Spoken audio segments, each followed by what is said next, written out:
Argentina referee কিনে, FIFA কিনে, বিশ্বকাপও কিনে, এমন ন্যারেটিভ ছড়ানো হয়েছিল পুরো বিশ্বকাপ আসর জুড়ে। কিন্তু আজ আপনাকে ফাইনাল ম্যাচের রেফারি নিয়ে বেশ কয়েকটা ভিডিও দেখাবো, যা দেখলে আপনি সহজেই বুঝতে পারবেন ফাইনাল ম্যাচে রেফারি কতটা পক্ষপাতদুষ্ট সিদ্ধান্ত নিয়েছিলেন, এমনকি নিয়ম পর্যন্ত ব্রেক করেছেন। এনজো ফার্নান্দেসকে যে রেড কার্ড দেখানো হয়েছিল, এর চেয়ে গুরুতর ফাউল করেও স্পেনের খেলোয়াড়রা কেন কার্ড দেখেননি? এই প্রশ্নের জবাব আছে আপনার কাছে। এই যে ভিডিওটি দেখুন, লিওনেল মেসি বল নিয়ে সামনের দিকে মুভ করতে যাবেন, ঠিক সেই সময় পেছন থেকে স্পেনের খেলোয়াড় অ্যালেক্স যেভাবে কনুই দিয়ে লিওনেল মেসিকে আঘাত করেছিলেন, এটার ওজন আসলে কতটা ছিল আপনি বলুন তো?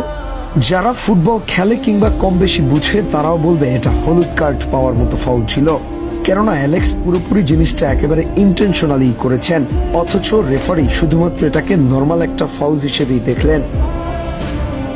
এবার এই ভিডিওটা দেখুন, মার্ক কুকুরেয়া মেসির সামনে দাঁড়িয়ে মুখে হাত দিয়ে মেসিকে স্লেজিং করছেন। এবারের বিশ্বকাপের নিয়ম অনুযায়ী কোনো খেলোয়াড় যদি প্রতিপক্ষ দলের খেলোয়াড়ের সামনে মুখ ঢেকে কথা বলে তাহলে সে রেড কার্ড দেখবে, কিন্তু এই যে কুকুরিয়া মুখ ঢেকে কথা বলল, অভিযোগ দেওয়া সত্ত্বেও রেফারি সেটিকে আমলে নেয়নি, একবার ভিআর চেক করার দরকার মনে করেনি।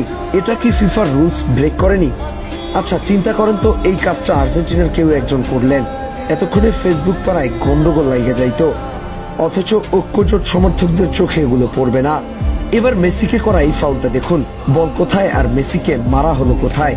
আচ্ছা, এই ধরনের ফাউল কি হলুদ কার্ড দেখার যোগ্য ছিল না, নাকি সেদিনের জন্য সবকিছু চোখ এড়িয়ে গেছে? এনজো ফার্নান্দেসকে যে প্রথম হলুদ কার্ডটা দেখানো হলো, সেটা আরেকবার ভালো করে দেখুন তো। ও অফ দা বলে রান করে সামনে যাওয়ার চেষ্টা করছিলেন, সামনে থাকা খেলোয়াড় বাধার সৃষ্টি করলে কিছুটা বডি চ্যালেঞ্জ দিয়ে সামনে এগিয়ে যাচ্ছিলেন, শেষ পর্যন্ত ওর গায়ে লেগে মাটিতে পড়ে গেলে ফাউলের বাঁশি বাজায় রেফারি, আর তাতে কিছুটা ক্ষিপ্ত হয়ে পড়েন এনজো ফার্নান্দেস, আর তার ফলস্বরূপ দেখানো হলো হলুদ কার্ড।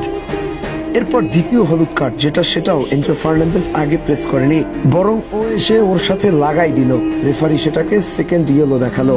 High Seleucus. এই ম্যাচের পরে আর সেই ধরনের বিশেষজ্ঞদের খুঁজে পাওয়া যায়নি, যারা শুধুমাত্র আর্জেন্টিনাকে রেফারি কিনে, ফিফা কিনে বলে ছোট করত। এখন তাদের কাছে সবকিছুই ফেয়ার। এখন আপনারাই বলেন, এই ম্যাচে রেফারি আসলে কতটা ফেয়ার ছিল?